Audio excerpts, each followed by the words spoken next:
hotboxfm.com, MacBeast the Cat. Hold on. Let me do this. Southern Soul, ATLFM.com, EZP. Target. Target is feeling the burn. Target is getting squished. Target is feeling the scorching heat of all this stuff that y'all are doing. All of these boycotts and this movement, especially from the pastor down here in, I think he's in Conyers, the pastor in Conyers, Jamal Bryant. This Target boycott has been going on for a long time, longer than Jamal Bryant actually intended, because he actually did I think a 40-day fast, and it's still coming, it's still going. And this started in March. The boycott started in March, but it's still going strong. And Target now has called a meeting with Reverend Al Sharpton. That's how you know they're getting scared. They're calling a meeting with people, they get nervous. I don't know how much money they've lost. It's up to something billion with a B. Billion. You got to say that with an extra emphasis. When you say billion, somebody lost billion. So,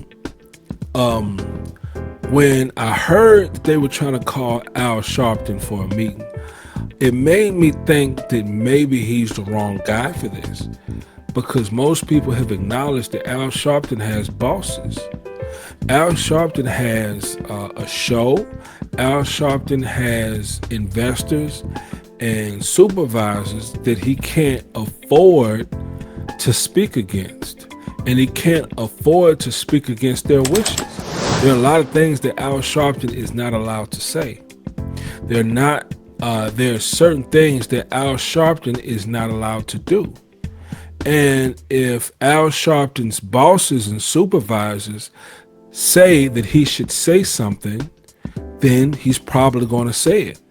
Because let's face it, black folks don't really support their activists that way.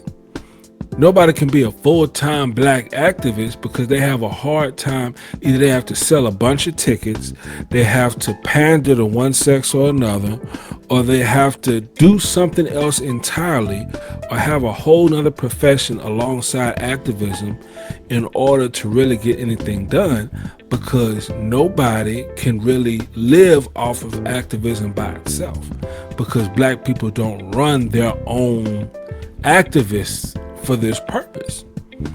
So we better be careful with taking what Reverend Al Sharpton has to say too far.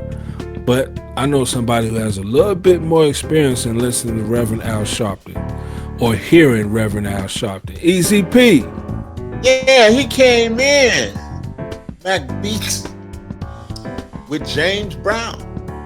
He came in with James Brown when Reverend Al Sharpton was, oh man, he must have been in his 20s. He reminded me of Roland Martin with the process when he came in working for James Brown. So I said all that to say that he does not control the so-called black roots.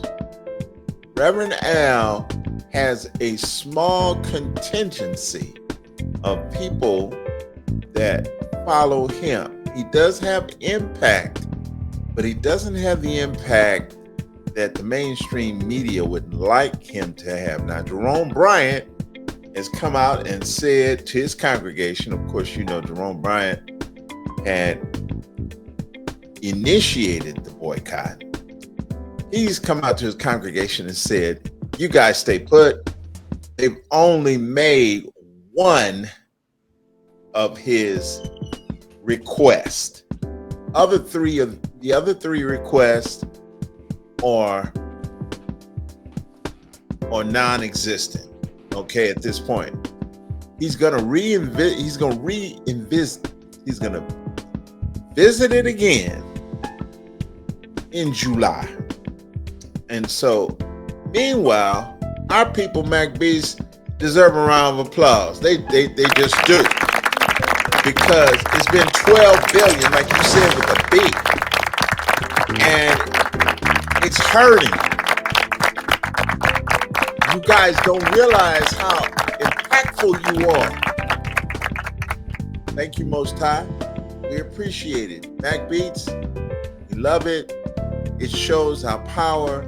We need to do that in other areas as well.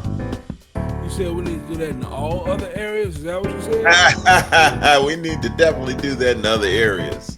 You said in all other areas? Is that what you said? That's right. That's right. Because we have been marginalized and institutionalized, redlined, all of that. So we need the impact that we can muster up so that we can get things that would make our existence easier for our children and for ourselves.